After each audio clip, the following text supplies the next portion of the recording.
রিজিকের মালিক মহান আল্লাহর নামে শুরু করছি। তা আমরা যারা প্রাইভেট জব করি তাদের জন্য business idea.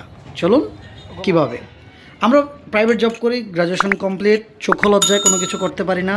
But believe me, এই ছোটো ভাই রাস্তায় বসে গরমের তৃপ্তি অর্থাৎ লেবুর শরবত বিক্রি করে মাসিক ইনকাম করছে 30 থেকে 40 হাজার টাকা।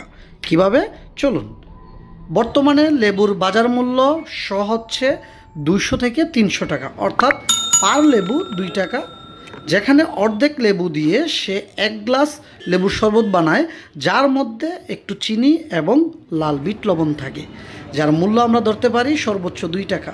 অর্থাৎ লেবুর দাম এবং শরবতের টোটাল যে খরচ সেটা মিলিয়ে সর্বোচ্চ 2 থেকে 3 টাকা সে বিক্রি করে পার ডে 200 থেকে 300 গ্লাস।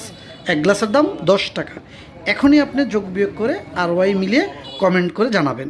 আল্লাহ হাফেজ।